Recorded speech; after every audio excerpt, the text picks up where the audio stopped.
corresponde hablar sobre todo lo que pasó con el café entre los años 1900 a 1930, si lo afectó positivo o negativamente, cómo ocurrieron las cosas, qué lo pudo afectar. Bueno, nuestro grupo está conformado por Jennifer Rosero, María Jesús Arara Valencia, Gladys Amparo Lugo, Lady Joana Campo y quien les habla en estos momentos, Aura María Hernández. Muchas gracias. Economía entre 1900 y 1920. La Guerra de los 1000 días, con la cual se abrió Colombia al siglo XX, fue sin duda la conflagración civil más larga y cruenta y la de más devastador efecto para la economía nacional. La todavía incipiente economía cafetera que desde 1870 había empezado a prosperar, especialmente en Cundinamarca y los Santanderes, que a fines del siglo XIX producían poco más del 80% del café colombiano. Se vio particularmente afectada justamente porque fueron aquellas regiones las que se convirtieron en el principal escenario de las actividades bélicas. Ello se suma a la severa depresión del sector externo iniciada poco antes del comienzo de las hostilidades y ocasionada por el deterioro en el precio de las exportaciones, lo que por supuesto arrastró consigo las finanzas del Estado, que dependían básicamente de los ingresos aduaneros, colocando al gobierno ante una situación fiscal que el propio Ministerio de Hacienda de entonces calificaba de aterradora. Los precios de los víveres y artículos de primera necesidad se desbordaron, a tal punto que en 1901 el gobierno decretó la importación de víveres durante la contienda hasta 60 días después en su terminación. Se encarecieron también las tarifas de transporte, en el de las mulas por escasez, en el fluvial por la pérdida de barcos. Las haciendas cafeteras, que habían constituido el número más dinámico del incipiente desarrollo del país durante los últimos 30 años del siglo XIX, y entre 1896 y 1899 debieron soportar el descenso de precios del café a la mitad de lo que había sido durante los primeros 5 años de la década. Se vieron agobiadas, aunque más por el conflicto, la interrupción de los transportes, el encarecimiento de los fletes, el reclutamiento forzoso de trabajadores para formar los ejércitos o el abandono de los campos para eludiar aquel reclutamiento. Acabaron afectando no solo las cosechas, sino la organización misma de las haciendas, apoyadas sustantivamente sobre la fuerza del trabajo.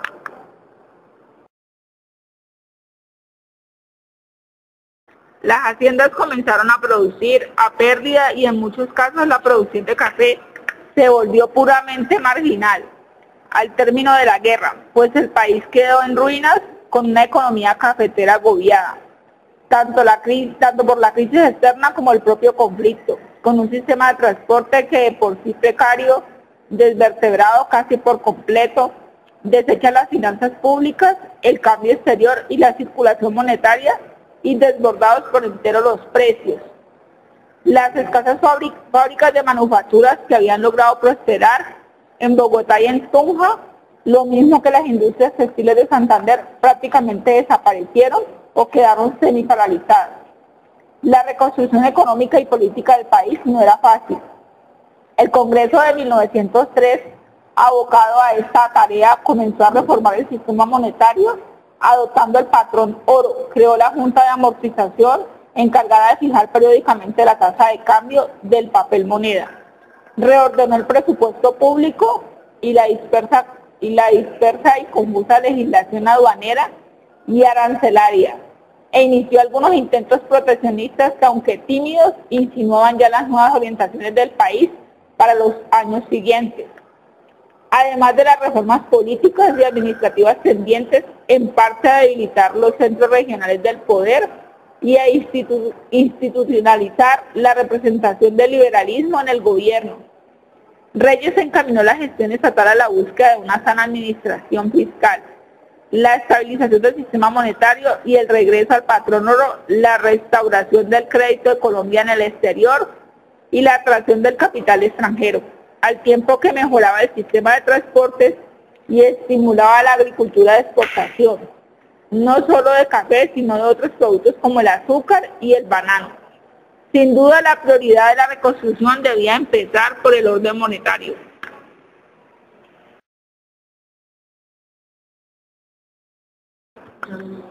Por otra parte, el aumento de aranceles, conjuntamente con numerosas exenciones generales y particulares para la importación de maquinaria y materias primas, el establecimiento de subsidios, las garantías sobre el rendimiento de capital para determinadas empresas,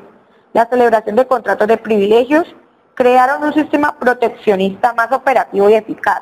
y representaron estímulos al amparo de cuales comenzó a consolidarse el incipiente andamiaje industrial del país. Otra medida de importancia fue la que Berkowitz ha denominado el más espectacular de los esfuerzos de Reyes para promover la agricultura de exportación, el decreto 832 de 1907, mediante el cual se concedieron subvenciones a las exportaciones de café, tabaco y caucho de plantación, así como a los productos de algodón, para el consumo del país o para la exportación. La expansión cafetera, sin duda, el hecho decisivo de las primeras décadas del siglo XX fue la expansión de la economía cafetera, sustentada no en el sistema de hacienda sobre el cual se había desarrollado la producción del grano en sus Santanderes, Cundinamarca y en algunas zonas de Antioquia en la última década del siglo XIX, sino en la pequeña producción parcelaria del occidente del país. Esta expansión representó no solo un desplazamiento de zonas del occidente del país.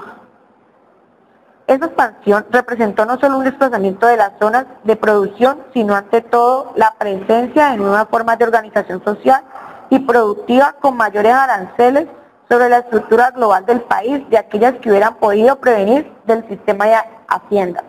De hecho, el sistema hacendario se caracterizaba no solo por la baja modalidad de la mano de obra y su escasa integración al mercado monetario, sino por una organización de la producción en la que se trataba de disminuir la inversión de capital, representaba la incorporación de técnicas y elementos de trabajo que pudiesen elevar la productividad. Por supuesto, el capital incorporado en la organización inicial de las haciendas no debió de ser desechable. Diversos estimativos señalan que el montaje de una hacienda hacia 1880 requería 10.000 pesos por cada 100 hectáreas.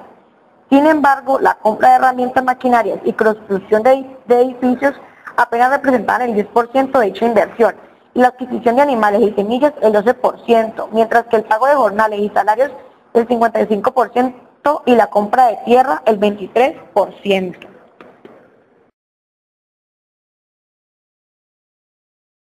También la búsqueda de formas de usos de la mano de obra que disminuyeron el peso de costos salariales, lo que resolvió el desarrollo de formas no monetarias tales como pagos de renta en trabajos en especie, que acabaron desvinculando al trabajador de la circulación monetaria. De otro, la paulatina disminución del capital necesario para modernizar la producción representada en elementos de trabajo. Por otra parte, la integración de los procesos de producción y comercialización de café que se manifestaban en la transformación del hacendado en comerciante o en aquel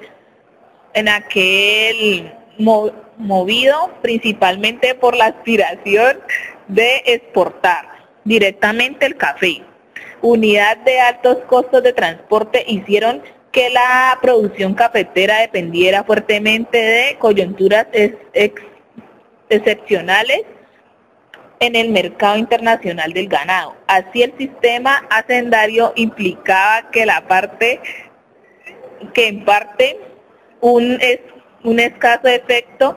de la producción cafetera sobre el mercado interno global del país, y de otra, una gran inestabilidad de la propia producción cafetera.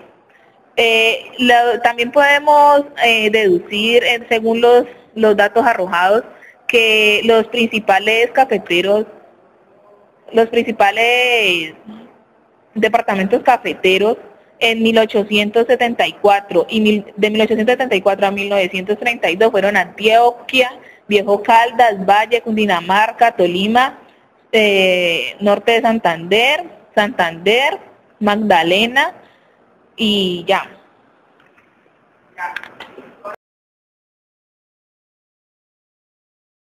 En la base de la expansión de la economía parcelaria en el occidente colombiano estuvieron dos procesos hasta cierto punto complementarios, que harían del café el producto privilegiado de estas regiones. Primero fue la expansión de la frontera agrícola resultante de la colonización antioqueña y segundo el hecho de que el café se adaptaba particularmente bien al tipo de asentamientos surgidos de la colonización. Las consecuencias del desarrollo cafetero del occidente colombiano, con el cual se consolidaría el sector exportador, deben verse en el marco de las limitaciones al desarrollo económico global del país a comienzos del siglo XX, sin duda una economía similar a la colombiana del siglo XIX, caracterizada por bajos niveles de ingreso per cápita, acumulación de capital y escasa integración al mercado mundial.